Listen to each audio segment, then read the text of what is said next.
Okay. So, again, I'm Pat Smith, and I am here today with Kelly Thomas. And Kelly, tell us a little bit about what your position is and what you do. Hi.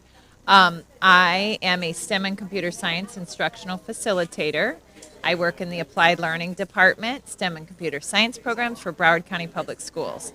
So my job is to support STEM and computer science education for grades K through 12. I particularly focus on the elementary level and at some points middle school though. Wow, that sounds like so you work with all of the schools in Broward County, Correct. Yes. and you're really a support person for the schools in Broward County Right. to So incorporate We technology. we train teachers. We provide professional development and workshops. We run competitions and events. We write grants. We manage programs. We run professional learning communities. So basically, anything we go in the classroom and do modeling, troubleshooting support, anything that's basically needed to support those programs. So, how do you integrate robotics into the elementary classroom? Oh, there's a number of ways. So it really depends on the level the students are at and whatever content area you want to integrate in. You can pretty much take anything that you want if you're doing, let's say we're doing reading. So then, and we're doing it with robotics. Well, the robot could, you might be doing CVC words. So I show the students a picture of a dog and I have a field with a bunch of different words on it, and the students program the robot to go to the word dog. Or maybe the students actually program the robot in sort of a field that looks like a community and write a story about it. Or maybe they take a storybook and and put the sequence of the story, main parts of the story in order, and the robot actually drives to the beginning, the middle, and the end of the story. Or they can rearrange the story. Or if we're talking about coding online, the students might actually be telling our story through a project like Scratch or something like that. So there's so many I'm just giving you reading is No, one of it's them, great. but math is an easy integration. We have the root robot over there that draws on a field. The students can draw shapes. They have to think about angles. If I'm drawing a square and I understand that it's a 90-degree angle, that's repeating 4 times. So Right. we're learning computer science concepts, but we're also learning math concepts at the same time. Right. So it's not that you're teaching robotics in as a subject in and of itself. You're trying to incorporate it into a lot of the curriculum. Correct. Even more so at the elementary level, it's important for the integration piece because for a number of reasons. One, we don't have usually dedicated computer science teachers. We Right. do have some STEM and computer science electives at a few schools. But for the most part, if we want all of our students to have it, then the classroom teacher needs to be doing it. Yes. We can't just be an after school club. That's a select few that can participate. So if we do it all day and our students are doing code.org and we have a center with a robot that's integrating with the different subject areas, then all of our students get to experience it.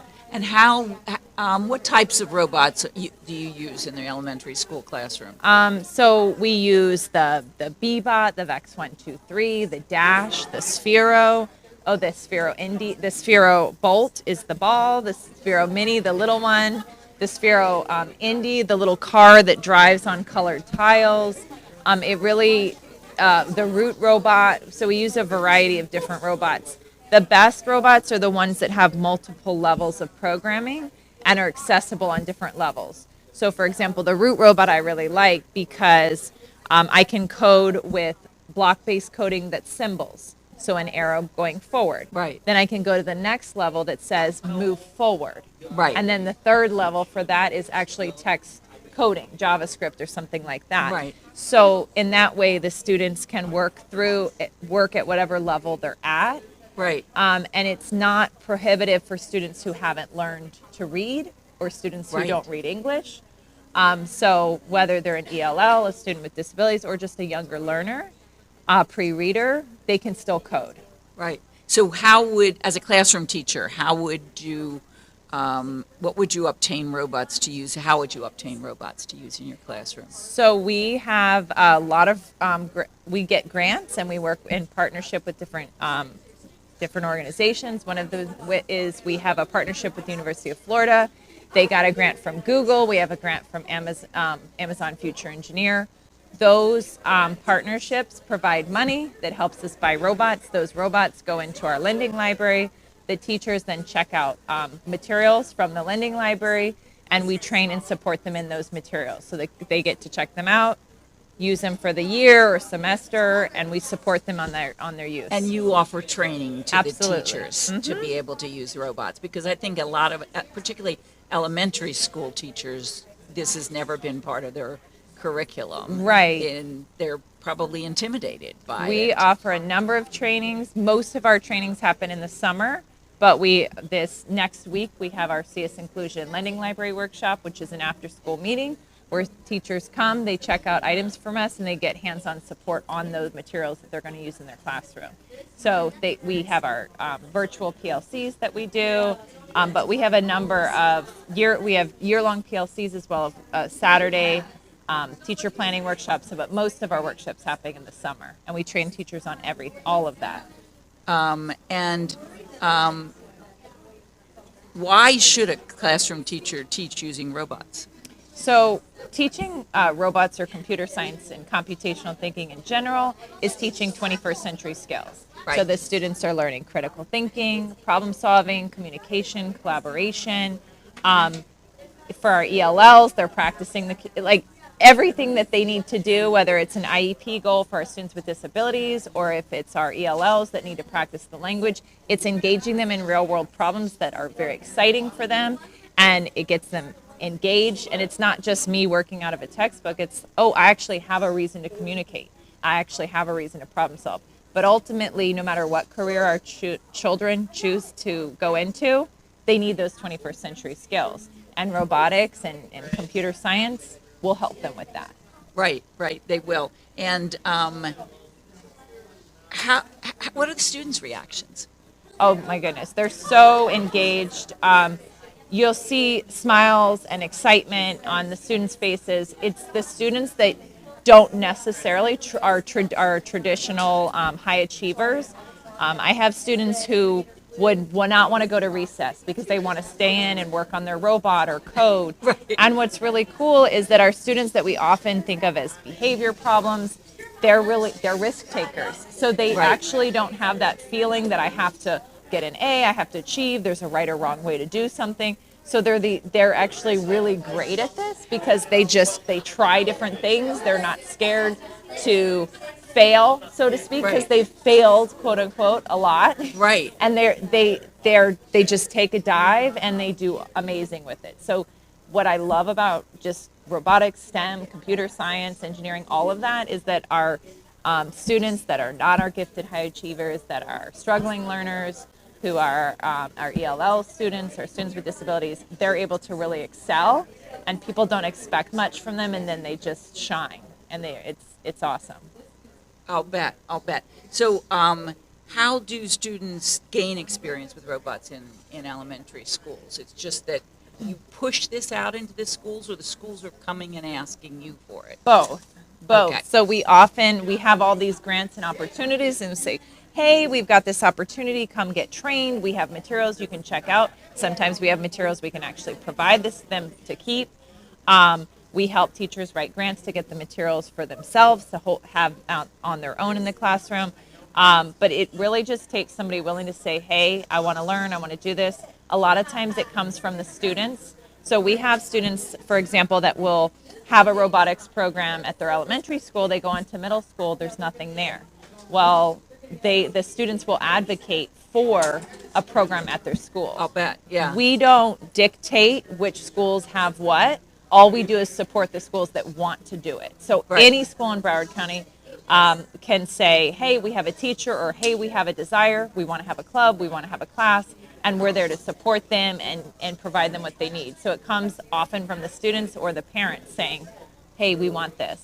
And it helps keep our students in our public schools. It retains them because it's what engages our students. Right. And you mentioned that you're using it with students with learning disabilities Correct. as well. Mm-hmm. And that you're very successful doing that. Yes, that's part of our UDL for CS grant that we got from National Science Foundation. It's in partnership with the University of Florida. So we did that project with them, finished that, and then we got a an extension, basically, in another grant to extend that work. And we're now working with Chicago Public Schools, Computer Science Teachers Association, University of Florida. We're all working together where it's teachers of students with disabilities who are learning universal design for learning, how to use high leverage practices, and how to engage students in equitable and meaningful computer science education.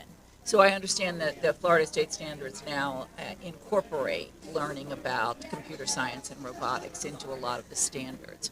And so are you able to support teachers with the curriculum to Yeah. meet those standards? Sure. So right now, our computer science standards are housed in our science standards in grade bands K2, 3, 5, 6, 8, 9, 12.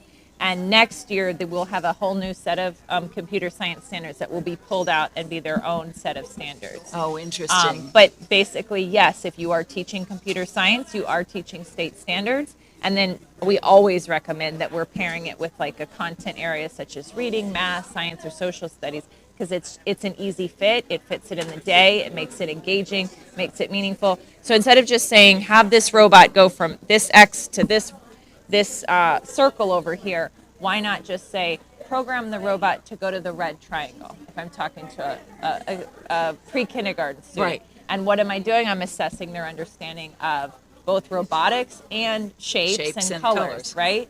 So it just makes sense to integrate. Right, right. So, well, I hope you get a lot of teachers who are very excited about this. We do. We have a lot of teachers. We had this sort of core group of teachers that come back again and again for all our PD. But what's really exciting is that as we've done this CS inclusion work, we're hitting a whole nother group of teachers that honestly previously felt ignored. So all these teachers that are teaching self-contained ESE classes, they're super excited and they are just excelling, that both the teachers and the students. And that's really exciting to see. We've had the biggest response from our ESE teachers, bigger than any other group.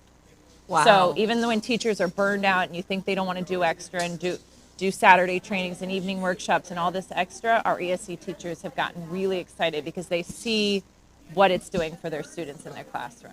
Right, which is great, So it sounds like that the school board itself is offering a tremendous amount of resources. We for have this. it all. All we need is someone willing to raise their hand and Raise say, their hand say, and I'll say, do it. I'll do and it. we're here to support you with materials, training, in-classroom modeling. Like, we're here for it all. Which is great. All the way from pre-K through. All the way from pre-K Through to, 8. well, 12. 12, You're going right. to talk to my colleague Belinda, who supports the older grades, and it's just a pathway. We want to keep the students going. Right, which is great. Well, thank you so much. Do you have anything else you want to say that I haven't touched on? No, I'm excited that you guys work with the pre-service teachers, and excited to have them involved. So if you ever want, if they ever want to volunteer at a competition or get some experience with the robots in the classroom, you let us know. Okay, super. Thank you so much for being here. Thank We really you. appreciate it.